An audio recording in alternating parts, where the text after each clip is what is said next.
for students to really learn about other deposit types, meet other people, and just have just really good for education. So I'm going to be talking about conventional and gold-rich VMS deposits today or tonight, with implications for exploration. I'll go to the next slide here. I have to, for clarification, the company I work with, VMS Mining, is exploring for VMS deposits in the Casma Belt of Peru. However, today's talk will not be on that.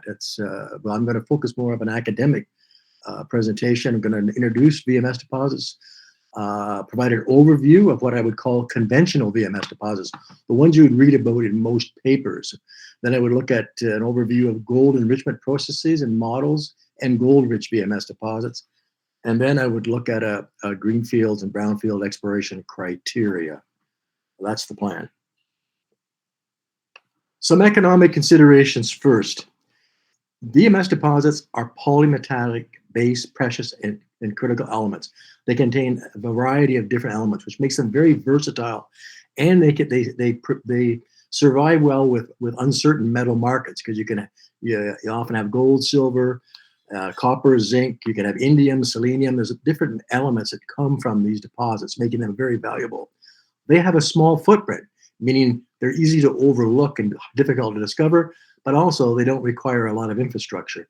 They have a lower capex than, say, a porphyry or a big skarn deposits. They're typically underground operations, so they're out of sight, which means they're out of mind, which is very handy if you have any kind of environmental or community issues or challenges. They're geophysically responsive. They're conductive, dense, and magnetic.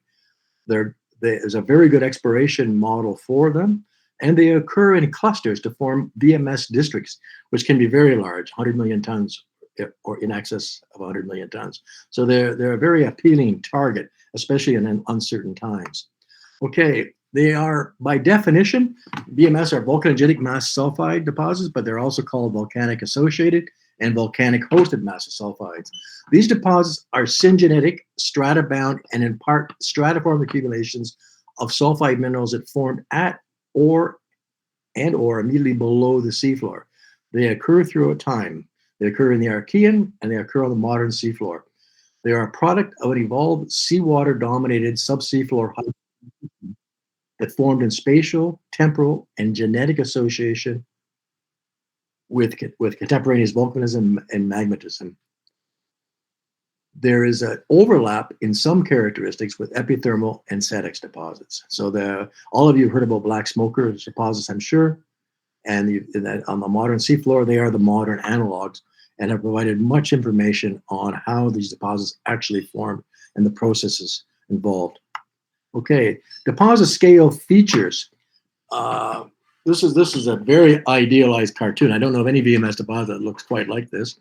You have a sulfide mound or lens that formed at or below the seafloor. If it forms below the seafloor, it forms by a replacement of the near seafloor rocks by sulfides, or it can build mounds on the seafloor.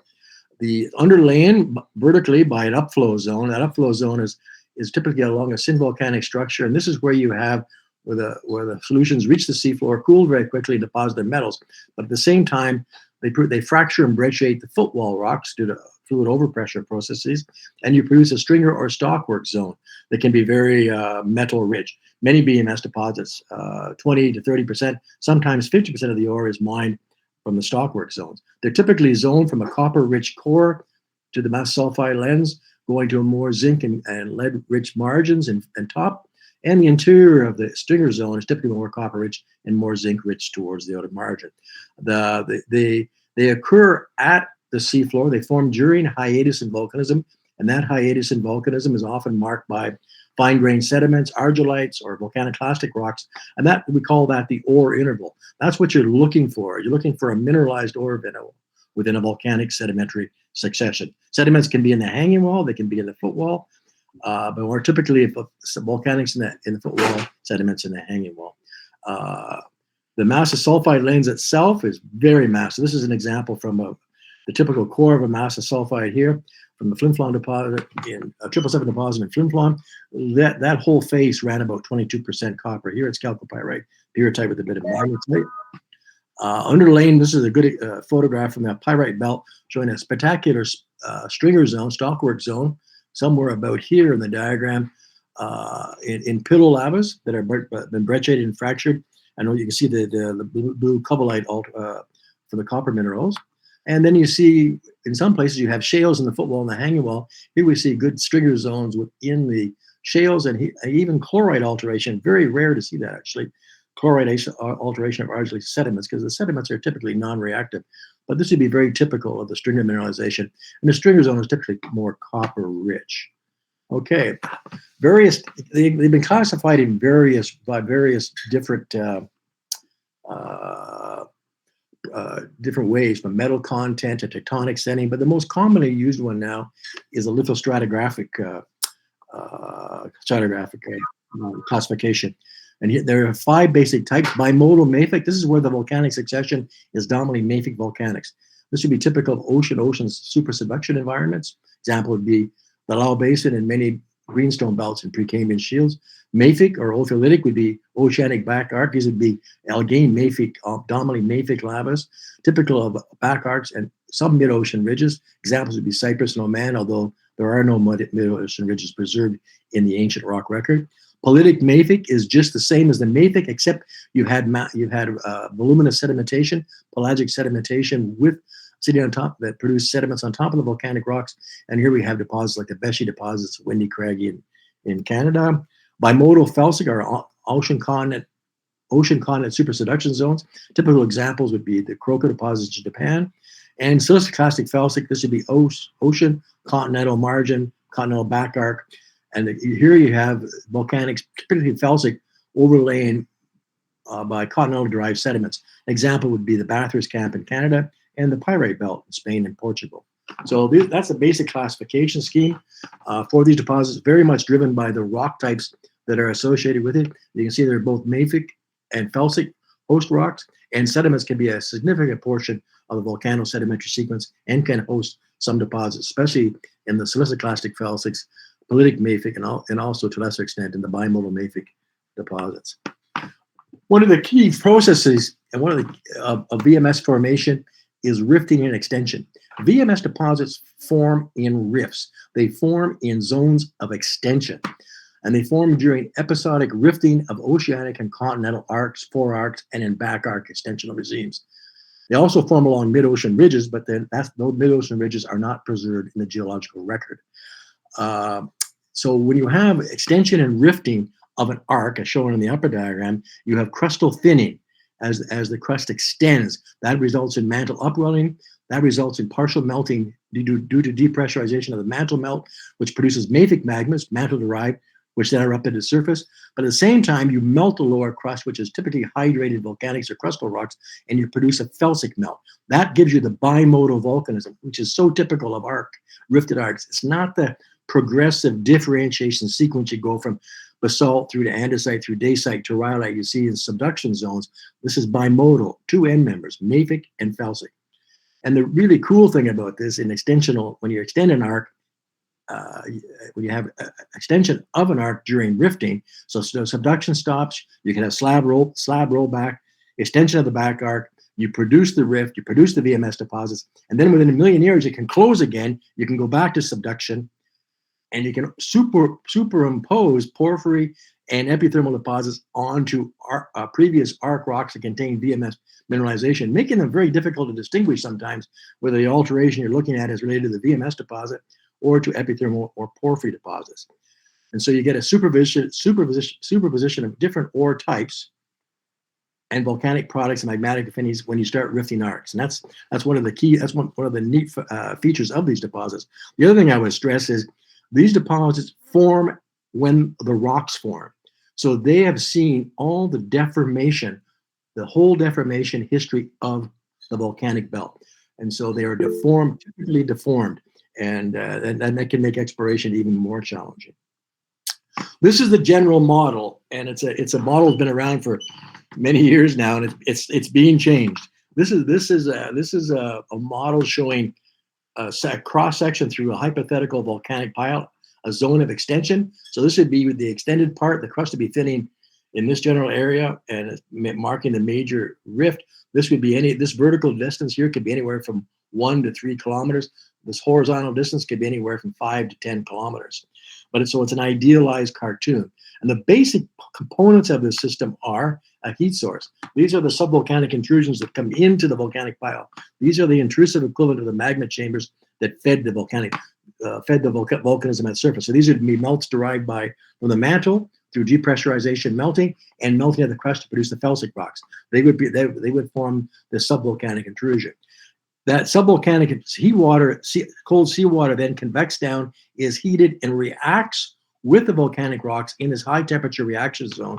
And one of the models are the metals are leached in this reservoir at temperatures exceeding 300 degrees by interaction of evolved seawater, not seawater, but seawater that's evolved through interaction with the host rocks as it moves down through stratigraphy here into this hot zone near the subvolcanic intrusion to produce a typical metamorphic temperatures of 300 to 400 plus degrees. So almost green schist to amphibolite facies metamorphism, but this is happening synvolcanically with fluids.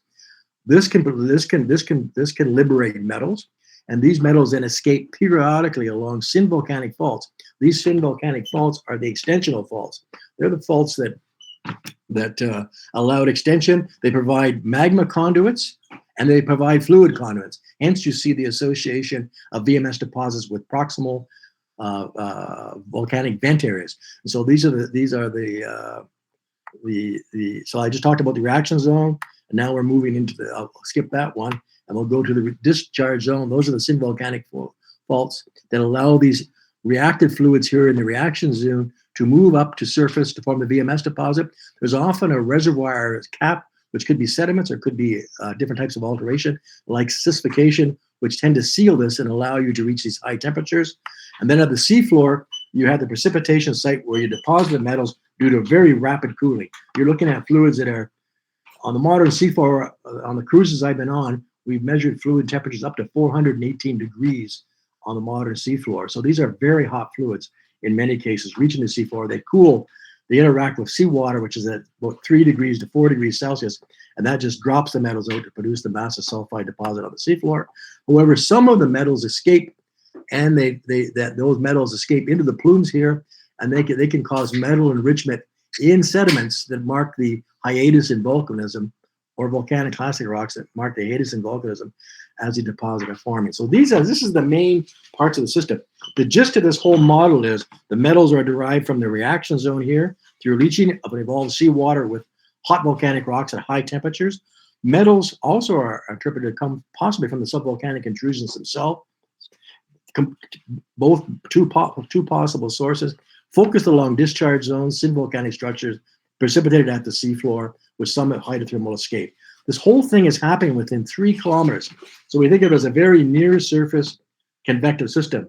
I want you to keep that in mind, because a slide I'm going to show you near the end of the presentation doesn't agree with that. We're looking at these deposits as being much more complicated and much larger than this near surface shallow convective system, but a much more vertically extensive system. That will come in some following slides.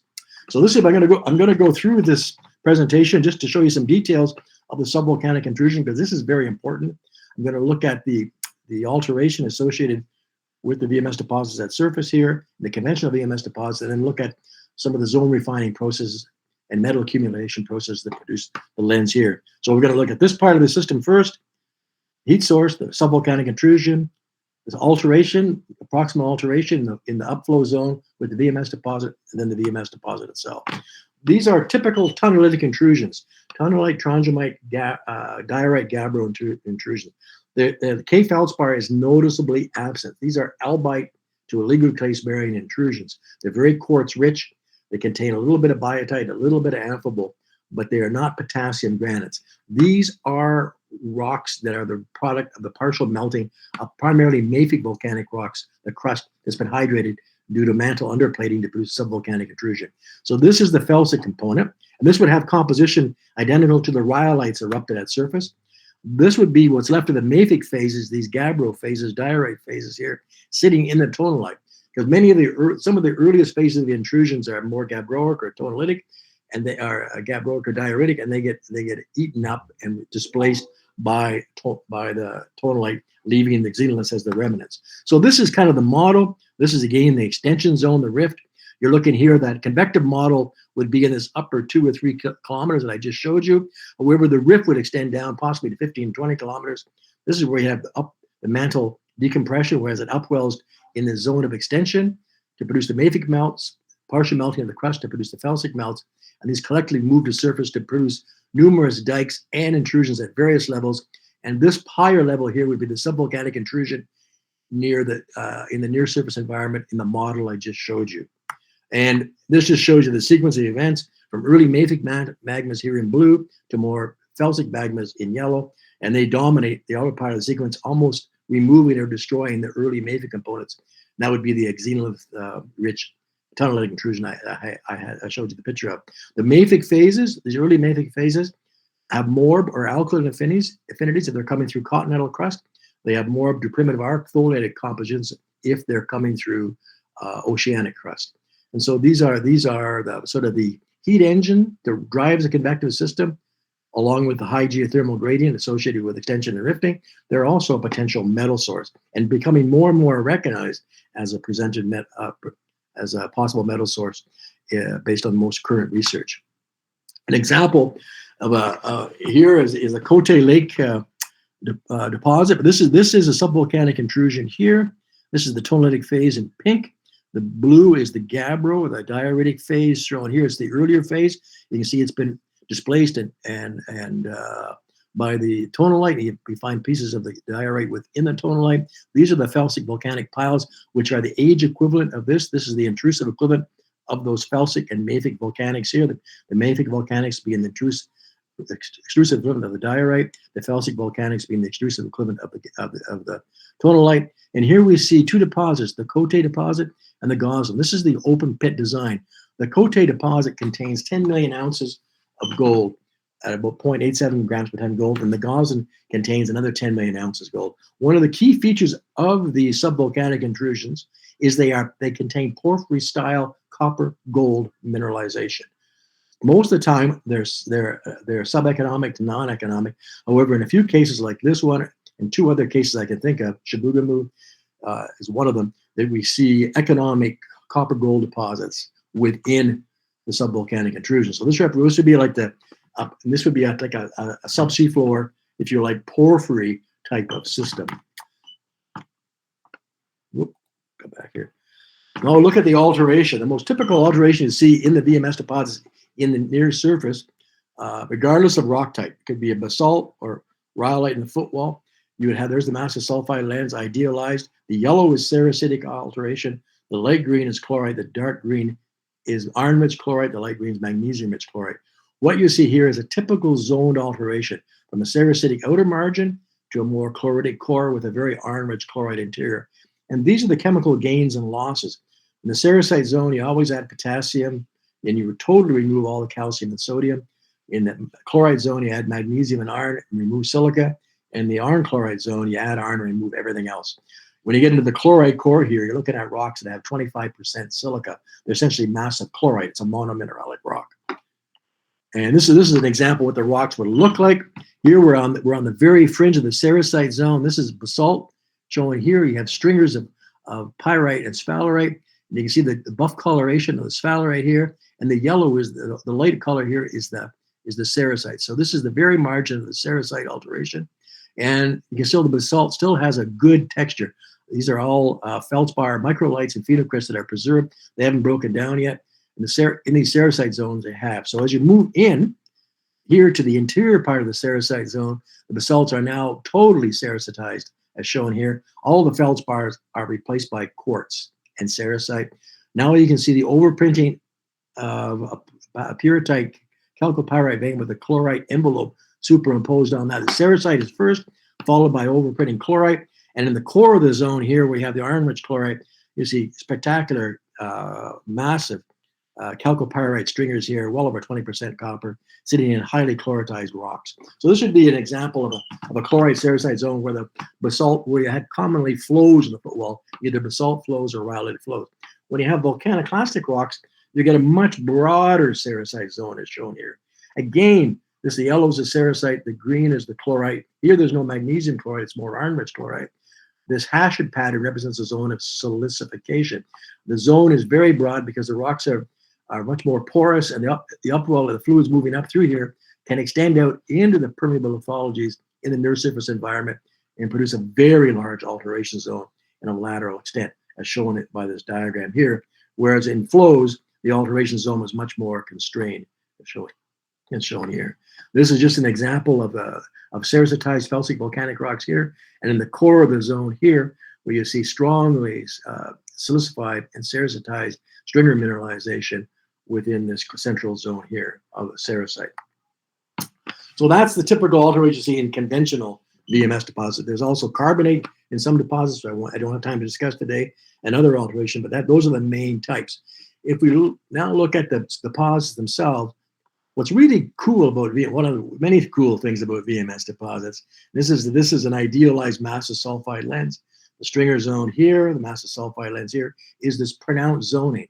Again, the stringer zone has got a copper-rich interior, more zinc-rich towards the margin, and you see that in the overlying massive sulfide lens. Typically copper, pure-type pyrite here, going out to more sphalerite, pyrite, galena, laterally this way and up this way. The paragenetic sequence of the sulfides is very, very clear. The chalcopyrite and pyrite have very high temperature assemblages, forming at well above 300 degrees. The sphalerite galena are precipitating at less than 300 degrees. And the early sphalerite was replaced by the chalcopyrite. And that's what's shown here.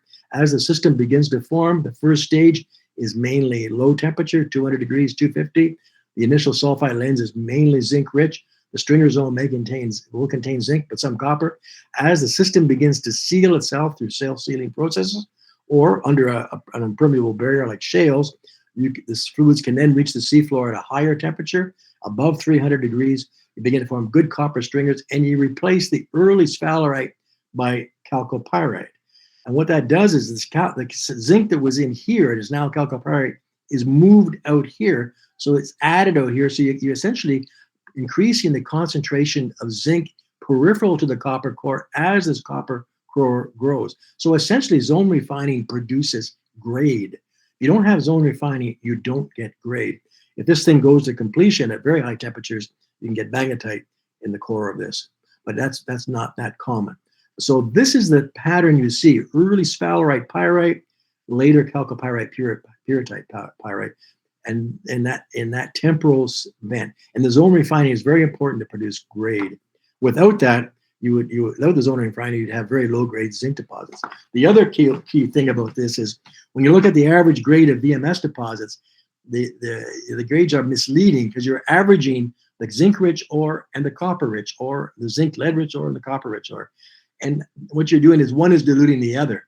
So if you mine the copper, you mine the zinc, and you blend it to produce a grade that you want for your mill. So in times when you have variable metal prices on metals, you can decide where you want to mine in this deposit to make a profit. Now let's look at the zone refining. What happens to the fluids? This is a black smoker from the central Indian ridge that we measured at a temperature of 418 degrees. That's the fluid exiting right here. The fluid, the seawater right next to it is 400 degrees. So that fluid is coming up. It's undersaturated in metals. All these fluids are undersaturated metals. But when they go from 400 degrees to 4 degrees, they become saturated in metals rapidly. And that results in the precipitation of metals to produce the sulfide chimneys. And some of that escapes up into the plume to produce this metal plume on the surface, which then can cause metal enrichment in the adjacent sediments along the ore interval. So here, let's look at this model with respect to solubilities of copper, lead, and zinc. Copper solubility is shown contours are shown in red, zinc in green, and lead in the dashed line. And this is and essentially it's as chloride complex in equilibrium with this assemblage. But essentially, you can see from the solubility contours that you have to get to a very high temperature to have any copper in solution, up here above 300 degrees. Whereas, and you can see the contours show that the solubility of copper is very temperature dependent. The zinc and lead contours, however, are less temperature dependent and more dependent on pH. So if you have a fluid starting here at 300 degrees, which these fluids are going to start at, and then you mix it with seawater, or more importantly, you just rapidly cool it by interacting with seawater, or cold seawater sink the ocean above it, you can rapidly precipitate the metals. And the first metals that come out, you can see right here in either case, is the copper. And you really have to mix it with the seawater to lower the pH to get the zinc and lead out. So this is the copper is deposited at very high temperatures. The zinc is at lower temperatures. And as the mound grows and seals, the copper replaces the zinc, causing the enrichment in zinc peripheral on the margin of the lens. Really cool process, actually. And so if you look at it from an exploration perspective, how can you use this? Well, here we have a section 3 deposit in the Noranda campus, an Archean district in Canada. The greens represent basaltic sequences. This is the later gabbro. The red are massive sulfide lenses. The purple represents zones of alteration, stringer mineralization. These are the up conduits that fed these sulfide lenses. And these red lines represent the ore intervals marked by tuffs, which we'll talk about later. But the real cool thing is if you look at these three lenses are stacked within the same alteration zone, the same upflow zone. And I'm using the copper over copper plus zinc ratio. High numbers would indicate very copper rich. Low numbers like this would indicate more zinc rich. So what you see in this case is the lenses that form up here to the seafloor are much more zinc rich. That's because they haven't been zone refined yet. This one is much more copper rich because the fluid's moving through here to produce this, zone refine this, resolubilize the zinc, move it here, deposit copper here. And even below it here, you see as you get deeper in the system, it's very copper rich. And so it shows an increasing zinc as you go up, increasing copper as you go down. You see the same thing laterally. Take this stratigraphic interval right here. This lens has a copper zinc ratio of 60. This one has 20, and this one has 2. So much more zinc. So if you're exploring and you have more zinc rich deposits, you could be sitting at above or lateral to a significant copper rich deposit. So this is very important when you're doing exploration to understand the zoning patterns and how these fluids evolve and what their spatial distribution is with respect to each other. The ore interval itself, it can be sediments here, can be argillaceous sediments like the sample shown here. It can be mafic tuffs in this felsic breccia here. This is part of a dome, rhyolite dome that's collapsed to produce a flank breccia. This is the ore interval. It can be a chert magnetite iron formation. It can be mafic tuff with chert layers. It can be felsic volcaniclastic rocks, fine tuffs with felsic clast. Could even be heterolithic. These mark the hiatus in explosive or extrusive volcanism. And that's the heat sink, because then you have a time break. You have all that 4-degree cold seawater above, the high temperature fluids coming in, and that cold seawater above acts as a heat sink and causes the precipitation of the metals either at the seafloor or immediately below it. So this ore interval is an incredibly important indicator because this is what you want to find in a district to trace to find your mass sulfide deposits. You can use, then again, we just looked at this slide earlier. These tuffs here are marking the ore interval for massive sulfides at different stratigraphic intervals. You can use compositions in mineralogy, composition of minerals, variation in mineral abundances, geochemical variations to actually vector towards mineralization. If you have enough samples of these mineralized horizons, you can use that to vector. However, you need to understand primary dispersal mechanisms. You have to establish background values. You could have interference from multiple events. You can have dilution of the ore interval metals by hydrogenous material or detrital material. And the real challenge in many districts is to define these ore intervals, find them, and then to trace them. And this can be much harder than it looks. Here we go to the Skellefteå district in Sweden, and this is the Renström deposit. I'm not going to worry about the rock types, mafic, green, felsic, yellow, red is intrusive, but this is the ore interval here. There's the Renström ore. That's the ore interval. Now that's what it looks like in a nice stratigraphic section that's being reconstructed. That ore interval, which is right here, this is how it looks like in map pattern. This is based on mapping and drilling. And you can see that ore interval is folded and faulted. And that's because these deposits form when the rocks form. So if your rocks are deformed, the ore deposits deform. So you have to understand structural geology. You have to map stratigraphy. You have to unmap volcanic facies. This requires a lot of, it's entirely different field work than you would use for in porphyry or skarn deposits. Here you're looking at trying to reconstruct the volcanic stratigraphy, reconstruct the volcanic environment, define the ore interval, and trace it. And it can be very complicated if you have multiple deformation events. But it also telescopes the ore body. Deformation can repeat the ore interval in a small area, resulting in possible multiple targets in a small area. So that's conventional VMS deposits and some general characteristics. I've really glossed over that quickly. There's much more detail that could go into all those different features, but I won't try to do that now. This is an introductory lecture. But I want to look at now gold-rich VMS deposits.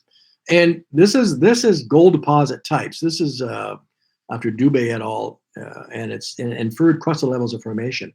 So you'd have the intrusive radiated clan here associated with porphyry, of course, Carlin-type, manto, skarn, porphyry deposit. Up here you'd have the epithermal clan. This would be a telescoped version of porphyry-style mineralization here. High sulfidation, low sulfidation deposits here. And gold-rich VMS deposits were thought to be a submarine equivalent of the epithermal clan. That's a very simplified idea, but they are placed in a subaqueous environment.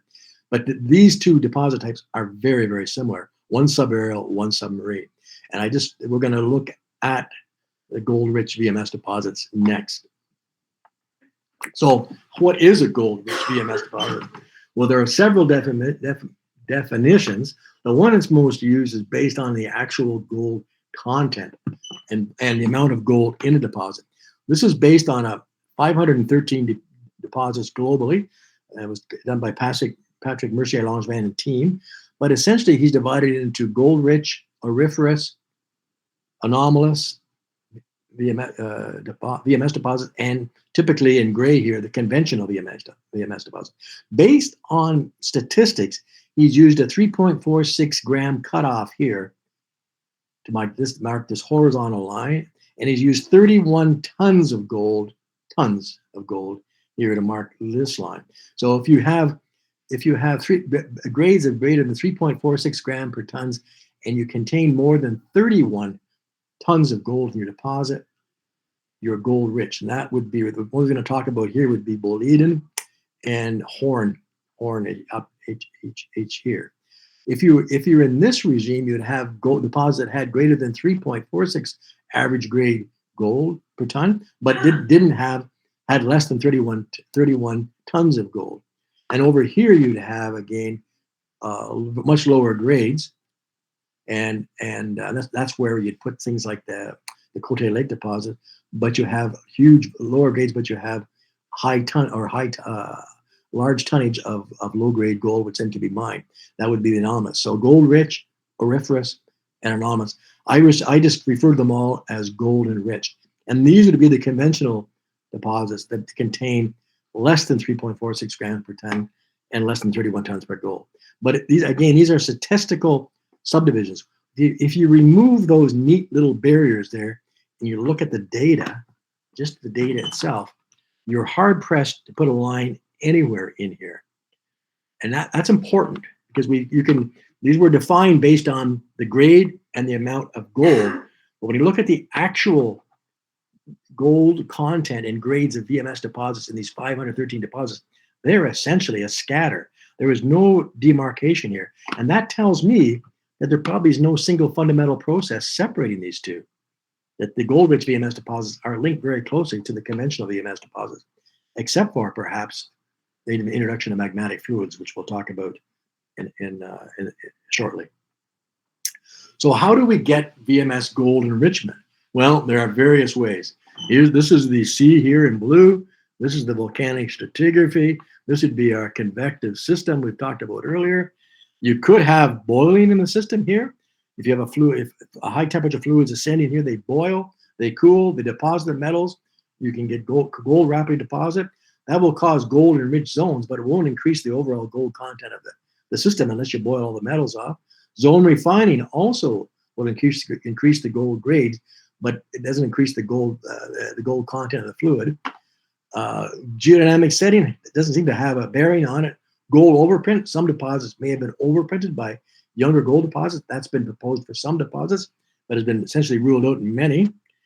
Then you could have, if you're looking at gold coming from the high temperature reaction zone here that we talked about, you would have to have some sort of upgraded source, a golden rich source here, possibly. Or if you have a magmatic input, the high level subvolcanic intrusion here can provide gold, copper, and a suite of other elements that could in fact produce gold. And this is commonly the most common explanation for the gold-rich, high gold content of these deposits is we're seeing evidence for a direct magmatic input into a seawater-dominated hydrothermal convective system. There's always magmatic input into the system, but there's specific pulses and times where this magmatic input dominates the system, and you can deposit a lot of metals very quickly and a lot of gold. So we'll look at those processes.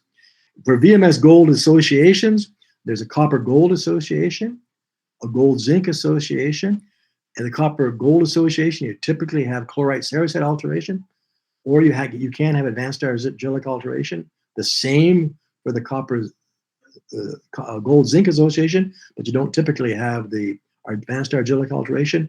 The copper gold tends to be higher temperature, again, because it's associated with chalcopyrite. The zinc is lower temperature, less than 200. The gold distribution and the copper gold towards the base of the mass sulfide are the stringer zones, typically gold, native gold and tellurides. The gold zinc, typically bisulfide complexes, is the carrier, lower temperature, near neutral water, and it's typically along the top or margin of the massive sulfide lens, and it's usually electrum or auriferous pyrite, arsenopyrite. We also have copper gold and gold zinc association, but we have deposits like what I won't discuss today is like Eskay Creek, where the average grade mined was 44 grams per ton. The cutoff grade for gold was 14 grams per ton. There's no way we can explain a high concentration, but we just can't carry that much gold in a fluid as a bisulfide complex or a chloride complex at those temperatures. And what we're looking for there is possibly nanoparticles. And they've been in some of these very gold-rich deposits. Nanoparticles are being discovered, and these are just flakes of gold, pieces of gold, particles of gold that are transported in the fluid, and so they're not governed by solubilities of chloride complex or solubilities of bisulfide complexes.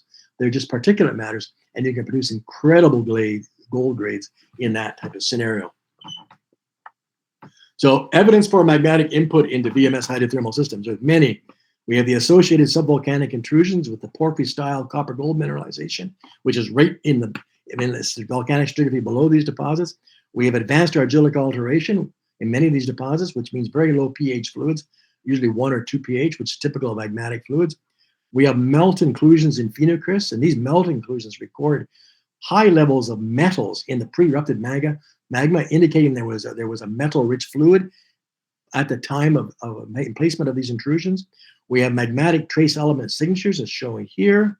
We have isotopic evidence, negative delta S34 values in sulfides. You can use sulfur mass independent fractionation to show you've had primary magmatic sulfides. And on the modern seafloor, we have melt inclusions with metals, but also with CO2. We have the presence of elemental sulfur on the seafloor deposits, again indicating magmatic fluids, advanced argillic alteration, and the preservation of high sulfidation mineral assemblages. The vent fluid chemistry on the seafloor is it's acidic, high CO2. The nitrogen, helium, and argon ratios, helium isotopes, and negative deuterium, oxygen, sulfur all tell you it's magmatic. But these are non-steady state systems. It's episodic magmatic contributions into an evolved seawater system. So there's no doubt in many of the systems we have direct evidence of a magmatic contribution. And so look at the Brothers volcano. So here's an example here of the Tonga Kermit Act. This is New Zealand. That's in North Island. This is the Lau Basin. This is the Back Arc Basin. Back in here, this is the Brothers volcano right here. This is the chain of arc volcanoes. This is Brothers here. This is looking down at it. You can see the central caldera here. We'll just zoom in closely. This is an idealized cross section. 2 kilometers water. There's a inferred high level magma chamber here. You can see the different fluid pathways coming up the surface here. And what they're able to monitor, they've been monitoring this for years. They leave instrumentations at the site. They go back and look at the instruments, measure the fluid compositions, measure the fluids, vapors coming from it, looking at the composition of the sulfides and the gangue, and they see direct evidence for magmatic fluids in the system. The magmatic input appears to supply much of the copper and gold of the system. It's variable, and the whole system can become overprinted by seawater. That's the dominant fluid in the system. So you're looking at episodic pulses of magmatic fluid in a seawater-dominated convective systems. So these contrast systems can occur at the same time. That produces VMS deposits that are more conventional and VMS deposits that are gold-rich. The key here is you have to have a well-defined plumbing system that's long-lived, it's continuously reactivated, magma fluid pathway that allows magmatic fluids to reach the seafloor without mixing with seawater to become diluted. And that allows for a direct magmatic contribution in metals to the VMS system. So we're going to look at some examples. We're going to look at Susu Knolls deposit. This is on the Manus Basin. This is actively forming now. It's going to be characterized by advanced argillic alteration. We'll look at an ancient Paleoproterozoic deposit, the Boliden deposit in the Skellefteå district of Sweden. We're going to look at metamorphosed advanced argillic alteration assemblages. What I mean here is you're taking the illite, kaolinite, dickite assemblages, alunite assemblages you would see in the advanced argillic alteration here that's not metamorphosed. And at green schist facies, what you end up producing are minerals like andalusite, kyanite, silmonite. These are Al2SiO5. These are aluminum silicates.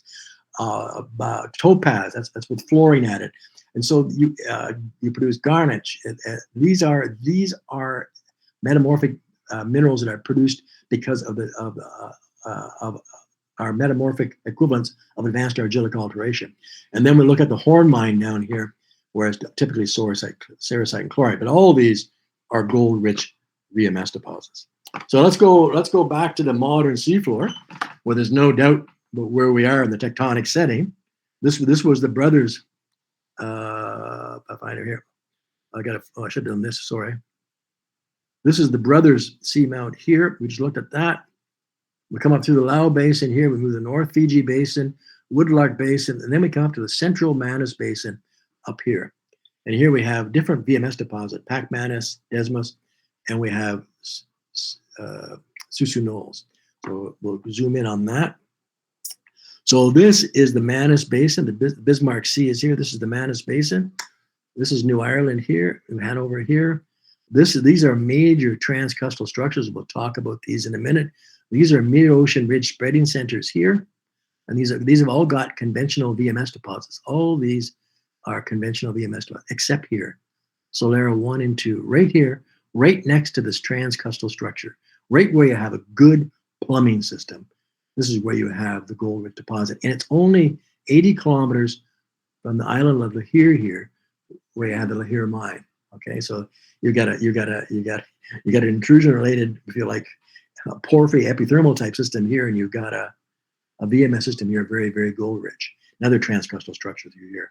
What do I mean by gold-rich? Well, the indicated mineral resource, this is N341 equivalent, is 1 million tons of 7% copper, 5 grams gold, 23 grams gold, and 0.4% zinc. It has an inferred mineral resource in addition of 1.4 million tons of 8.2 copper, 6 grams gold, and 34 grams silver, and 0.9% zinc. This is a deposit that people wanted to mine. There was a ship being built to mine this. It's had an extensive study done on it. It's drilled off better than any massive sulfide on the seafloor, and it's more political issues that are stalling this than economic issues. The size is such that it could be remined in a year, but it would provide an incredible rate of return. But you can see this is a deposit that's forming on the seafloor now. It's Solera 1. We're going to look at that. I'm going to zoom in here. So this is Solera 1. These are the major transcrustal structures here in the Bismarck Basin. There's Lahire. There's Solera 1. This is the Manus Kilauea Solomon Trench here. This is the New Britain Trench. Subduction along this trench is the plates moving in this direction. Subduction stalled here because it could not subduct the very buoyant Ontog Jalava plateau. So this just essentially stopped subduction. That stopped subduction with the pressure of the plate moving this way, resulted in subduction along the New Breton Trench here. It shifted in this direction. It went, and so now that this plate is being subducted under the New Breton Trench underneath here, and you're seeing back arc basins here with spreading centers back in here. And here we see Solera 1 right here at this particular spot. You can see that because you have plate movement this direction, plate movement this direction, essentially it's resulted in shear and anti-clockwise rotation of the Bismarck microplate here, and that's resulted in the development of shears in this direction, these transcrustal structures, and the back arc basin basalts here. So these rifts and structures are really a function of microplate movements and rotation of microplates producing strain, producing these structures. And that's pretty cool. And microplates is something we're just really getting into, looking at the modern seafloor, but also the ancient back arc. So we'll zoom in on that. We're going to zoom in Susu Knolls. This is the rhyolite dome, contours of the rhyolite dome. These are the sediments through here, a porphyritic dacite showing through here, and the deformed sediments off the side. This is the rhyolite dome ridge. There's massive sulfides here, but covered by mostly muds and sediments. Here we see active chimneys here at 1,525 meters water depth. That's Suzette. Samples of Suzette, there's a good example. There's an example of the sulfide chimneys, 2 centimeter scale, 25.7% copper, 58 grams per ton of gold. So this is so the average grades that I told you on the deposit. There's some very high grade portions of that, but this is where you have your 2 million tons essentially here in Suzette, North Sioux, and South Sioux. But that's a very copper gold rich system. If you look at the rocks, this is the dacite breccia and the porphyritic dacite breccia. It's a strongly clay altar. It's gone mainly to kaolinite, dickite, some alunite, but essentially that's what it's got. And you can see when you do the mass balance, it's totally lost all its base metal cations. It's totally stripped. This rock has been intensely altered, means very high temperature acid fluids. And that's why you see this alteration trend. This is a box plot showing here where you have alteration index here versus advanced argillic alteration index here. Your normal VMS alteration will go towards chlorite and then go to sericite, or go this way or this way, however you want to do it, but go in that direction. Now we're moving this way towards chlorite, pyrophyllite, and the final mineral would be essentially quartz, pyrophyllite. So these samples are showing the advanced argillic alteration, advanced very acid fluids producing clay minerals, not your typical chlorite and sericite that we've seen in conventional VMS deposits, many conventional VMS deposits. And the sulfide mineralogy is preserved. It's got high sulfidation minerals are present. You have energite, digenite, cobalite, bornite, tennantite, hedrite, tetrahedrite. These minerals are preserved here and indicate a very high sulfidation environment, typical of high sulfidation subaerial, high sulfidation gold deposits. But this is a high sulfidation VMS deposit. So that's kind of cool. And then the final summary of this is shown in this nice little diagram way back in 1996 by Sillitoe. It was right on the money. These are the Susu Knoll is a high sulfidation copper gold VMS deposit. It's a marine equivalent of a high sulfidation epithermal deposit. It's in a back arc setting, and so it is associated with conventional VMS deposits that don't have high gold. They're all forming at the same time, and they're within not hundreds of meters, but within the kilometer of each other. But the gold ones are very proximal to a major transcustal structure. They're associated with a felsic center, a dome ridge, and an inferred intrusive complex below. They have advanced argillic alteration, means very acid fluids. High sulfidation assemblages are preserved, and it's in relatively deep water. You're looking at water depths of about 1,500 meters. And what's really important here is to have a well-defined magma fluid pathway. This is what I think Sillitoe is showing here, although I don't think he meant to quite show it quite that way, but this would be your rhyolite flow domes on surface. This is nothing to do with Susu Knolls, but this is an idealized cartoon. This would be your advanced argillic alteration. This would be your high sulfidation stockwork. This would be a high sulfidation VMS here. And off peripheral to that, you would have your more conventional VMS with barite, low sulfidation VMS, propylitic alteration, and that would be your more conventional VMS deposit. Magmatic fluids here would have a direct input into forming this deposit and would have an indirect input into forming conventional VMS deposits. The dominant water here being seawater, evolved seawater, here being pulses of magmatic fluid. So if But looked at it in a broad sense, you could divide VMS deposits as Sillitoe did into high sulfidation VMS, low sulfidation or conventional VMS. These would be seawater dominated hydrothermal systems, and indirect magmatic contribution or episodic gold-rich VMS, again seawater dominated hydrothermal system, but episodic direct magmatic contributions. That would produce the Horn, Laron, and Boliden we'll talk about. This would be more conventional deposits here. Brothers would be somewhere in between, and Susu Knolls would be over here, where it's essentially just a direct magmatic contribution, producing the copper gold rich deposits, the native sulfur, and the more typical high sulfidation minerals. So that would be a spectrum of VMS deposits with respect to gold. And you'd go here from dominant chlorite sericite alteration in conventional in the Horn to mixed chlorite sericite advanced argillic alteration here to entire argillic alteration here. So we'll go look at some examples. We're going to go to the Proterozoic Skellefteå district. And this is a very busy diagram, so don't worry about it. There's more concepts I want to show you. This is Paleoproterozoic in age. The belt is 140 kilometers from here to here. That belt contains 85 VMS deposits and occurrences. 31 were past or present producers. They're shown by the bigger squares here. And there's lesser gold deposits shown up here to the north. There's two very gold-rich deposits. Boliden here, which was the deposit that made the company, and the Kankberg deposit, where I have a PhD student working on that deposit now. The Boliden deposit was operated between 1924 and 1966. It was 8.28 million tons, 15.9 grams per ton gold, 50 grams per ton silver, 1.42% copper, and 0.9% zinc. It all occurs within this yellow unit here, which is the Skellefteå group felsic volcanics shown here. There's very little andesitic rocks. These blue units here are the Varsborg sediments. These are continentally derived sediments or uplifted sediments that contain some of the Skellefteå volcanics and other volcanics that fill in basins within the Skellefteå group. So you've had rifting of the Skellefteå group felsic volcanics, and those rifts are filled with these younger conglomerates and sandstones of reworked volcaniclastic rocks from the submarine section and from subaerial sections to the north. So you have the volcanic belt, you have rifts within it, a rifted continental margin, and that's where the VMS deposits sit. If we look at a reconstruction of that, that would be shown here. Just follow this diagram here. This should be the Skellefteå volcanics in yellow, dominantly all felsic. You had the Varsborg sediments and conglomerates, even some subaerial lavas here, and fine-grained turbidites sitting out here with conglomerates and coarser sandstones in blue. The Boliden deposit sits right here.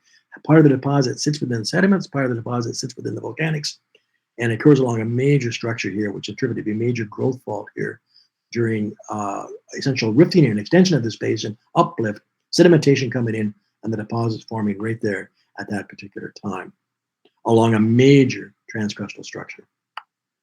We'll look at it here. This is a plan map of the Boliden deposit. Blue and yellows are rhyolites, green are mafic volcanics. This is a major structure through here. It's coring a syncline, which fits in. It sits right in through here. The yellow represents pyritic ore with some sphalerite, galena, arsenopyrite, pyrrhotite. The red represents arsenopyrite ore. The orange is pyrrhotite ore. The blue is hydrothermal alteration through here, mainly sericite pyrite, chlorite sericite, but also andalusite and corundum. This would be the massive pyritic ore here, very gold rich. This is the arsenopyrite ore, beautiful, very fine grained, massive arsenopyrite. And here we see sericitic schist within the footwall with abundant andalusite porphyroblasts. Some of these rocks contain 90% andalusite and corundum. These were essentially dicite, pyrophyllite, kaolinite rocks before metamorphism. It's evidence for a very advanced argillic alteration, but also with regular chlorite sericite. So it's a system where you've seen an evolved seawater hydrothermal system active for the most of the deposit with inputs of magmatic fluid, as evidenced by this high, very argillic alteration, as evidenced by these porphyroblasts of andalusite, corundum, and the arsenopyrite ore. And you look at the alteration. You look at it here. There's the least altered composition of the rock sitting in the altered box here. You go towards chlorite, you go towards muscite, and now with the advanced argillic alteration, you're going towards pyrophyllite and quartz. So this is showing you the advanced argillic alteration, and hence the magmatic input into this system. The last example is from the Abitibi Greenstone Belt, where I spent a lot of my life researching. This is an amazing belt. It's the most gold-rich, VMS-rich belt on the planet. There's nothing like it. There is absolutely nothing like it anywhere. This is the Abitibi. You're looking at 240 kilometers in this direction, about 200 kilometers, 250 kilometers in this direction. These are all greens, are all mafic and felsic volcanic rocks, all submarine. The gray you see here, these are the sediments showing you these are younger sediments, and they're now preserved within these faulted basins. These are extensional basins where these sediments are preserved. So these are major transcrustal structures. All these sediments are defining major transcrustal structures. Some of them you may have heard of: the Larder Lake Cadillac Break here, the Porcupine Dester Fault here. All the yellow dots represent gold deposits and occurrences. You can see them all stretched out along this major break, the Larder Lake Cadillac Break and the Porcupine Dester Fault. And you see them along the major sediment transcrustal structures up here marked by sediments all through. The red represent VMS deposits. And when you look at, we're going to look at the Noranda district right here. And we're going to zoom in on this one, and we're going to see part of the Noranda and part of the Laurent district right here. This is the Abitibi Greenstone Belt. This is the Superior Province of the Shield, and I live just about here. So this is the, we're going to look at the Noranda district, this part, this mining district here with a cluster of 20 VMS deposits in this volcanic center here. So this is the Noranda district, showing the Noranda district shown by the dash line here. This is the Cadillac Larder Lake Break, this major transcrustal structure that localizes many younger gold deposits. The Horn Creek Fault comes up through here. These are all splays of the Cadillac Larder Lake Break. This is a subvolcanic intrusion, the Flavian intrusion we talked about. This is similar to this is the subvolcanic intrusive equivalent of the volcanics. These represent the volcanic center. All these squares represent VMS deposits. This is another district which is also gold rich further to the east. This is the Bousquet-Laurent district.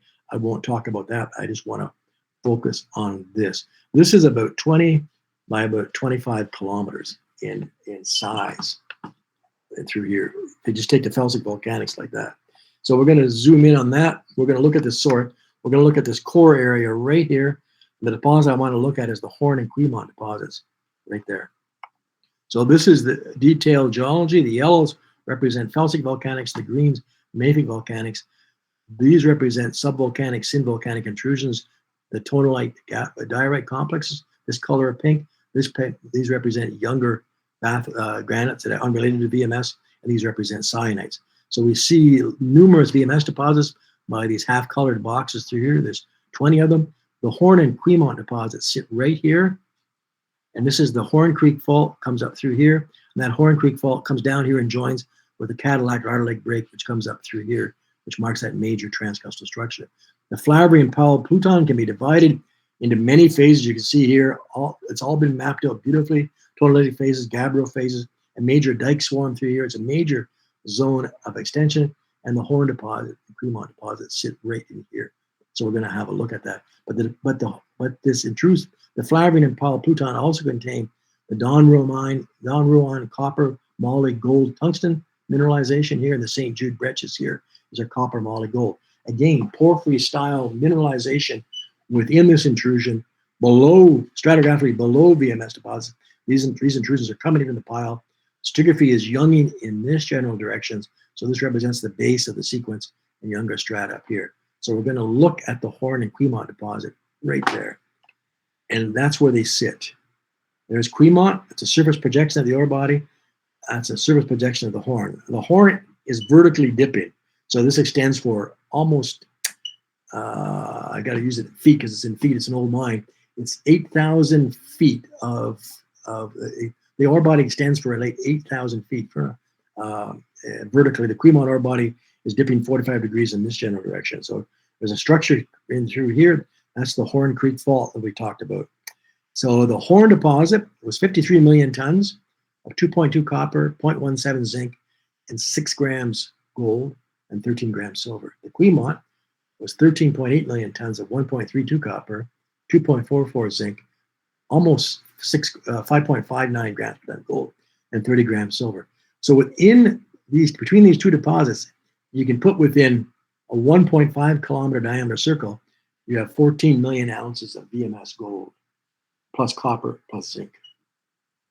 These deposits built the famous Noranda Mining Company. If we look at the styles of mineralization, we see it's a copper gold VMS deposit. You can see the gold is all in gold tellurides. Here you see massive pyrite replaced by pyrrhotite, transported sulfides here. It's part of the stringer mineralization here. Stringers coming through silicified rhyolite here. The gold occurs as tellurides, gold-rich electrum. There's a strong copper, cobalt, bismuth, tellurium, gold association. No argillic alteration here. Sericite is prevalent. Iron chloride is very restricted, and it's usually associated with the highest gold, highest copper, and the highest gold. So this has the more conventional alteration, VMS alteration, but it's a gold-rich VMS deposit. So it's a transitional. If you look at the lower parts of the Horn Mine number 5 zone, I just show this again to show you the copper over copper plus zinc ratio, higher numbers. So this represents more zinc rich, this blue. The red represents more copper rich. And you can see this, it's dominated by blue, but the copper rich areas here are through here, and they're defining the central fissures, upflow zones that produce this massive, huge massive sulfide lens. This part of the Horn ore body is around 200 million tons. And this part is being evaluated now for exploitation. And you can see the gold, which is shown by the warmer colors here, really matches, the distribution of gold matches the high copper values, which indicates a copper gold association typical of many VMS deposits. The alteration is dominantly sericitic. We can see here chlorite and sericite. There's no argillic alteration. But I want to stop for a minute and just look at this slide just for a second. This will take a minute. This is the Noranda district. Again, this is the Flavarine Pluton with the Powell. This is the subvolcanic intrusions. These are the volcanics above it. And below it over here, this is the volcanic complex, about 20 by 20 kilometers through here. Yellows are felsic, greens are mafic, blues are gabbros. All the red dots are VMS deposit. The Horn sits right here. So this is a VMS district. And so what we've done with Metal Earth is, I think that there was a project that I helped initiate and run until I retired. We've taken it's a major ore deposit research project trying to link mantle processes, deep crustal processes to ore formation. So what we ran across this whole district were seismic lines, which I'm not going to show you today, a seismic line running down through here, an MT line running down through here, and MT stations all through this complex and stepping out further through here.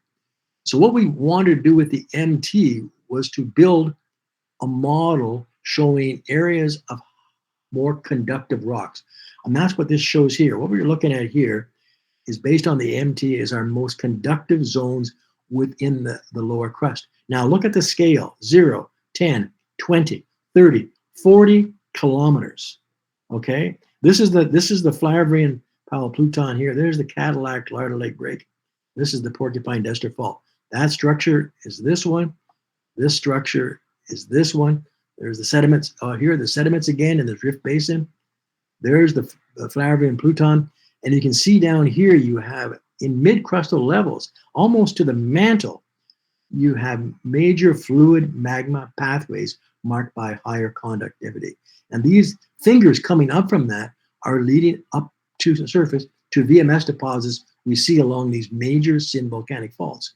So I'm going to go to what we're seeing here then is, if we take the convective system I talked about earlier, we're looking at 2 or 3 kilometers. That first model would have the whole system developing above this line.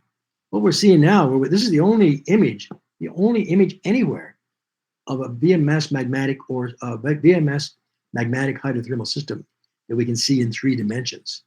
And that's what we're looking at here. And it extends into the mid-crust to lower crust, perhaps even into the mantle. So these are vertically extensive magmatic hydrothermal systems with porphyry-style mineralizations within them in the high temperature part, or in the near surface environment here, and probably deeper here, and VMS deposits sitting here as the surface manifestations of the subvolcanic intrusion here. So I'll go to the next slide here, And I'm going to, this is again the plan map again. This is the Horn Creek Fault. This is a section at 1,000 meters depth, showing you the lower resistivity. I'm going to draw a section right here along the Horn Creek Fault, a section right here along this structure, looking at upflow zone. This is mid-crustal level. It's 25 kilometers. This is part of the mid-crustal level anomaly. It comes up to surface here, fingers up here, and right here along the Horn Creek Fault, we have the Clemont deposit, the Horn deposit, and the Delbridge, which are also gold enriched, and we have 14 million ounces of gold. Clearly, we have to look at these systems now differently. These are not simply a product of a shallow convective system with possible magmatic input. These are products of VMS deposits, are products of vertically extensive magmatic hydrothermal system. Very much like the porphyry copper epithermal transition, or if you like telescoping, you can almost think of a porphyry-like to VMS type transition or telescoping as being the equivalent in a submarine environment, if you like, in the simplest sense. It's much more complicated than that, but for purposes of today, I'll leave it like that. Now, if we stand back and look at that map of the Abitibi again, there's the Abitibi. The greens, all shades of green, represents the different volcanic rocks. Pinks represent granite intrusions. The brown, these gray areas represent the rift structures, the extensional transcrustal structures that are now localized and preserved these younger sedimentary successions. The yellow are gold deposits. The red are all VMS deposits. I've taken the gold deposits off the Porcupine Tester and the Cadillac Larder Lake Break because they would essentially cover the structure. These whole structures are just dominated by gold deposits. But the giant deposits, the gold-rich deposits, are the big dots: Horn, Bousquet-Laurent, Estrades, Eagle T-Bell, Gemini Turgeon, Lemoyne. Where do they occur? They don't occur in the greenstone belts away from the structures where you have other conventional VMS deposits. They occur immediately adjacent to these major growth faults, where you had a continuous reactivated plumbing system that allowed, presumably, magmatic fluids to reach the seafloor to enrich the VMS deposits in proximity to those structures, whereas VMS deposits forming more distal from these transcrustal structures really are more conventional in nature, just like we saw in the Lau Basin, rather in the Shaleftya and in most districts. So, in summary, we'll look at exploration criteria. So we've got a target here. This is your target. Your deposit is the bullseye: craton, belt, district, and deposit scale. I'm just going to look at belt scale. Targeting here, you're targeting favorable assemblages. You're not looking for deposits. You're looking for VMS districts, because VMS occurs in clusters, and you'll want to find a district because you'll have more than one deposit and you'll have tonnage. So key features there are VMS deposit base metal occurrences with anomalous metals of the epithermal or magmatic suite and barite. Felsic volcanic centers, voluminous felsic volcanic rocks. I didn't discuss this, but you really want to look for F2 to F4 rhyolites, not F1, which are more typical of subduction rhyolites. These are more of geochemistry, typical of rhyolites produced by extension, but I didn't have time to talk about that today. We want to be in proximity to low aluminum trondhjemite tunnel-like gabbro diorite intrusions. These are your subvolcanic intrusions. You want to be close to those. You might have discordant VMS alteration, and you might have unusual metamorphic minerals. If you're in volcanic rocks and there's people reporting andalusite, corundum, kyanite, silmonite, these are minerals that are not compatible with a primary volcanic composition.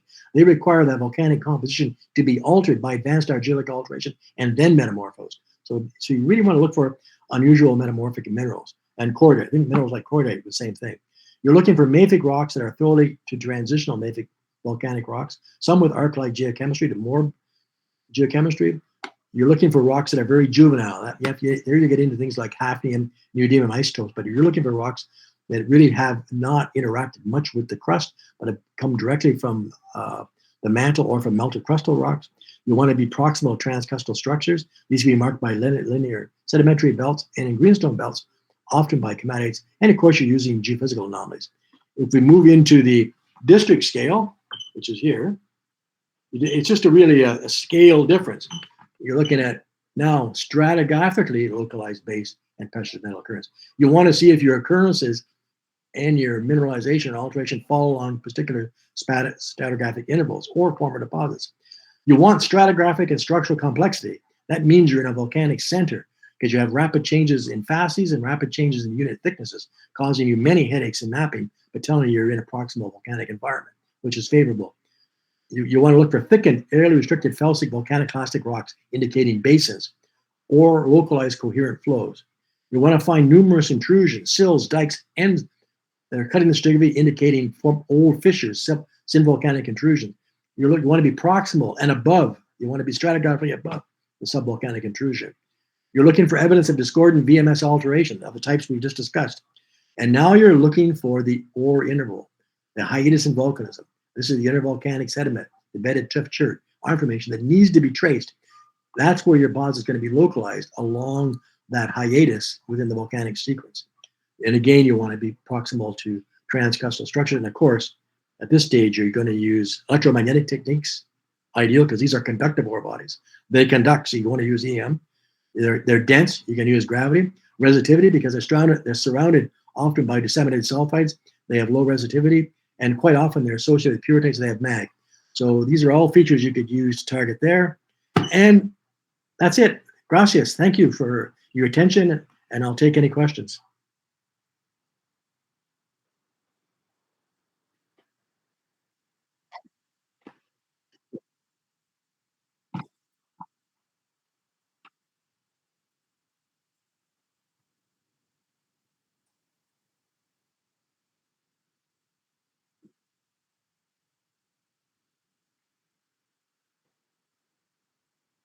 Sure. Yeah.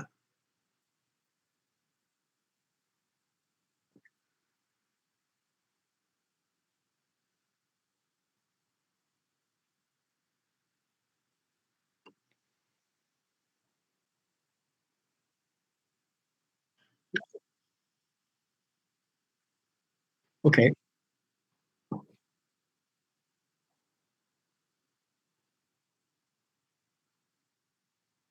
Okay. The altered host rocks and the ore mineralization. That's a good question. They're within, like, you could, VMS deposits can form on rocks that are as a matter of a week old, or months old, or years old, if you like, on the modern seafloor. And they can also form on rocks that are several 100,000 years older. So they within the era of our geochron, we're looking at the uranium lead geochronology. All you ever want to do is uranium lead. You don't touch potassium argon in these ancient rock records. You use uranium lead zircon. You'll find that the age of the volcanic rocks and the age of the sulfide minerals are coincident. So they're within the age of the era. So typically they form within years to, say, hundreds of thousands or 100,000 years of the actual deposit, of the actual volcanic rocks. And we don't know how long it takes to form these big deposits, but we know that growth rates of sulfide mounds on the seafloor can be in the orders of tens of centimeters per year. So it's hard to predict how many years it would take to form a large deposit, but they could form in 1,000, 10,000, 50,000 years, which is short time geologically.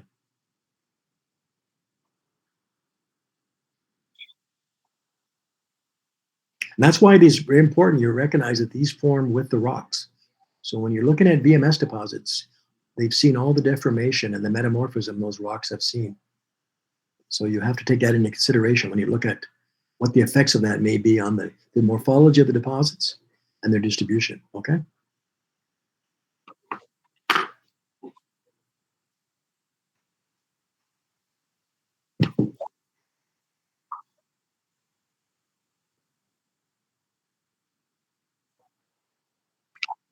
Okay. It's in the ancient rock record, especially in the Archean and the Precambrian, no one likes to call them porphyry copper deposits because they're not associated with granitoids of the same style or suite, the calc-alkaline suite you would see in younger porphyry systems. These are porphyry-like deposits. They are associated with trondhjemite, tunnelite, diorite complexes. They have the same potassic alteration that you would see in porphyry systems. They have typically subeconomic copper, moly, gold mineralization. Some deposits contain economic copper gold mineralization that have been mined. So they are some so the mineralization and alteration is mineable and economic. But all these deposits contain evidence of a magmatic hydrothermal system. The VMS deposits are forming at the same time, but on the seafloor. So the porphyry-like deposits we're seeing in these subvolcanic intrusions are at a different crustal level. They're down a kilometer or so below the seafloor. On the seafloor, you're forming VMS deposits, just like in some porphyry deposits, you'll go vertically upwards into epithermal deposits that are forming at surface, and there could be porphyries below, right? So the same thing applies to VMS deposits. There's just a hesitancy among many people working in the ancient rock record to use the term porphyry, but essentially they have all the characteristics of a porphyry, but just have a different composition. So does that help?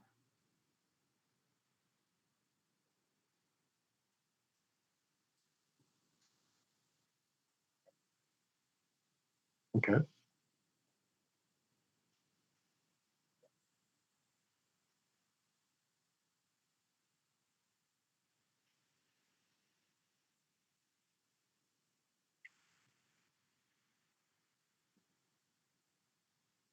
What's that? Oh, sorry.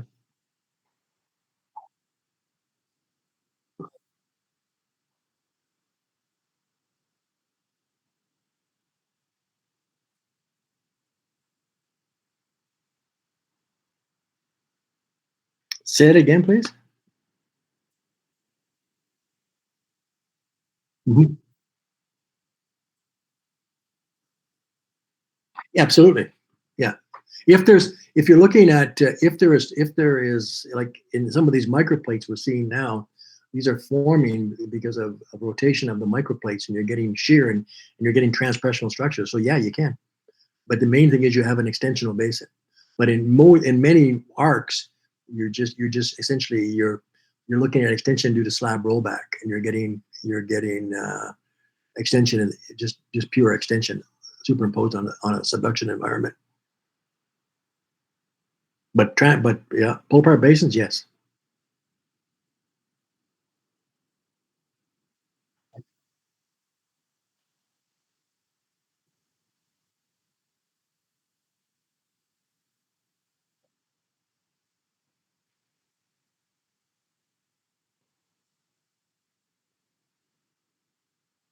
You'd have to well many of these basins that are extensional basins become pull apart basins later. They get reactivated, and so it's not that easy.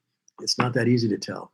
Uh, it's more difficult to go back and through those to see if there was actually an extensional period before transpression. So it's not easy, no, to differentiate, especially on the scale of a property or on the scale of a belt. You could probably do it if you have very good exposure and you have the outcrop to map both the distribution of units and determine the kinematics of some of the structures. And many of these early synvolcanic extensional features become transpressional after they get reactivated.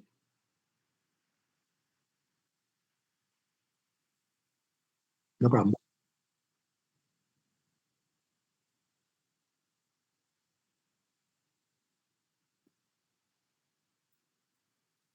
Sure, it's not as well.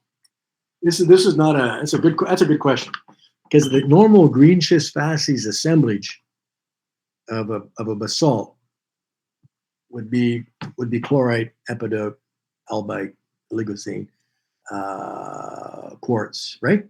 And if you got in, so that chlorite there would just be a hydra would be a hydration of a pre-existing basalt that was essentially anhydrous. So that chlorite. But if you look at the composition of that basalt, if it's just green schist facies metamorphism is essentially, it might be on the scale of a hand specimen of a geochemical sample. Metamorphism is isochemical. Metasomatism is not. So if you analyzed a rock and it was chlorite, and you had a thin section of the rock, and you saw a chlorite in the rock in the thin section, and you had and the chemistry of the volcanic rock did not show any signs of alteration. I didn't show any sodium depletion or potassium enrichment or magnesium enrichment. Then you would say that's probably a product of regional metamorphism. The other thing that's clue is when you have chloride alteration associated with VMS deposits, you won't have any feldspars left in the rock. So all your feldspars would be replaced by chlorite, sericite, and or quartz. Feldspars are not stable in that environment. They get replaced. So you can do it petrographically and geochemically.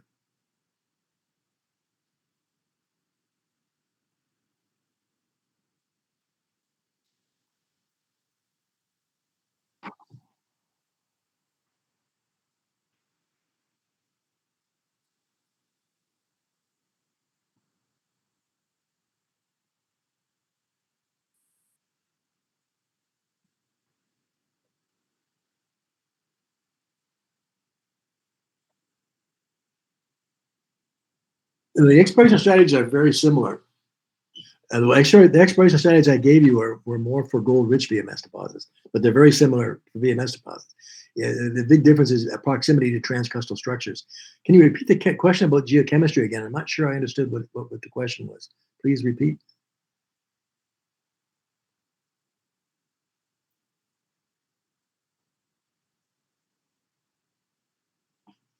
Okay, what do you mean geochemistry? Do you mean geochemistry of the sulfides or geochemistry of the rocks?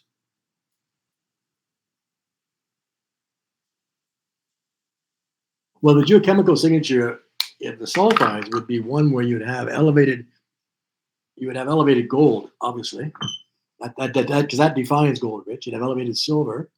You can still have copper and zinc. You can still have selenium. What you would end up having though is maybe you'd have minerals. You might see more arsenic. You might see more antimony. You might see slightly more lead sometimes in some of the low sulfidation ones. So you would see features like that in the geochemistry, much more bismuth, tellurium, um, gold, silver, arsenic, antimony would tend to be higher in the gold-rich VMS deposits. Even those that have high sulfidation, or sorry, have argillic alteration or chloride sericite alteration in the sulfides, you'd see that difference in those trace elements comparatively.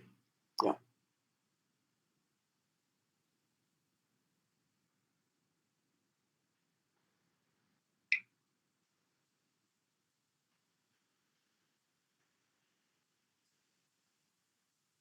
Oh, my pleasure. Thank you guys for listening. It went longer than I thought. Thank you for hanging in there.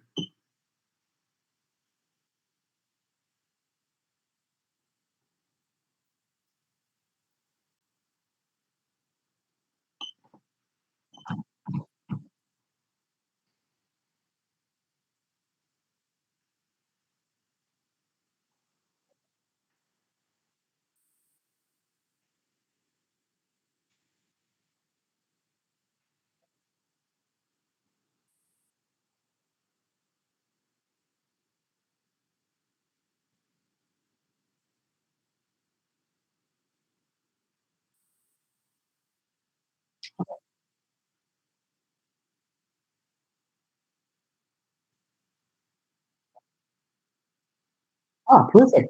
Perfecto.